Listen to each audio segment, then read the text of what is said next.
വിശുദ്ധ ഫൗസ്റ്റീനയുടെ ഡയറി കുറിപ്പ് 961 സന്ദേശം.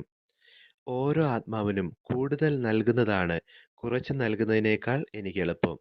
എന്നാൽ പാപത്തിന് അടിമയായ ഓരോ ആത്മാവിൻ്റെയും മാനസാന്തരത്തിന് പരിഹാരം ആവശ്യമാണ്. ഓരോ ആത്മാവിനും കൂടുതൽ നൽകുന്നതാണ് കുറച്ച് നൽകുന്നതിനേക്കാൾ എനിക്ക് എളുപ്പം. എന്നാൽ പാപത്തിന് അടിമയായ ഓരോ ആത്മാവിൻ്റെയും മാനസാന്തരത്തിന് പരിഹാരം ആവശ്യമാണ്. ഡയറി കുറിപ്പ് 961 സന്ദേശം. പ്രിയമുള്ളവരെ, ഇന്നലെ നമ്മൾ വിജ്ഞാപനത്തിനായിട്ട് എടുത്ത ഡയറി കുറിപ്പിലെ സന്ദേശം 165 സന്ദേശമായിരുന്നു.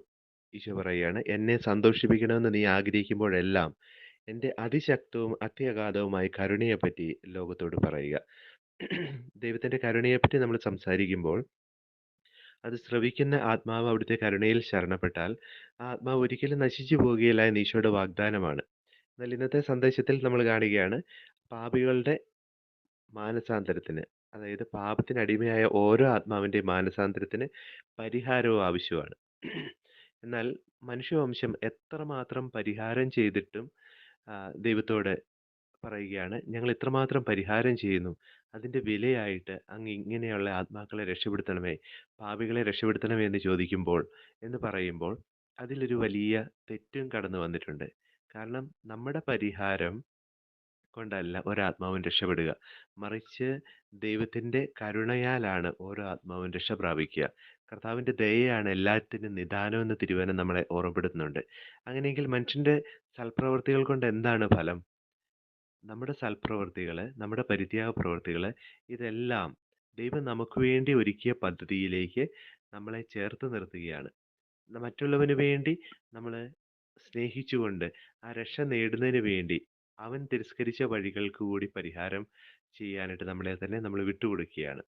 അവിടെ ദൈവം തന്ന രക്ഷ സ്വീകരിക്കാൻ അവന് സാധ്യമല്ലാതെ പോകുമ്പോൾ അവിടെ നമ്മൾ അവന് വേണ്ടി പ്രാർത്ഥിക്കുകയാണ്, അവന് വേണ്ടി സഹനങ്ങൾ ഏറ്റെടുക്കുകയാണ്, അവന് വേണ്ടി പരിഹാരം ചെയ്യുകയാണ്. എന്നാൽ ആ പരിഹാരത്തിൻ്റെ ഫലമായിട്ടുള്ള രക്ഷ നേരത്തെ തന്നെ നൽകപ്പെട്ടതാണ്.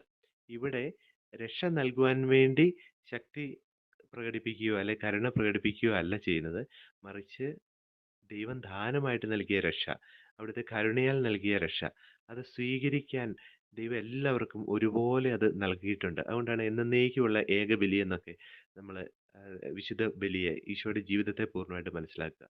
അപ്പം അവിടെ നമ്മുടെ പരിത്യാഗ പ്രവൃത്തി കൊണ്ട് എന്താണ് സംഭവിക്കുക? നമ്മൾ ആ ദാനമായിട്ട് തന്ന രക്ഷ സ്വീകരിക്കുവാൻ ഒരുവന് വേണ്ടി നമ്മുടെ നമ്മുടെ പ്രാർത്ഥനയും സഹനങ്ങളും ഒക്കെ നമ്മൾ കാഴ്ചവെക്കുകയാണ്, പരിഹാരം ചെയ്തുകൊണ്ട് കാഴ്ചവെക്കുക.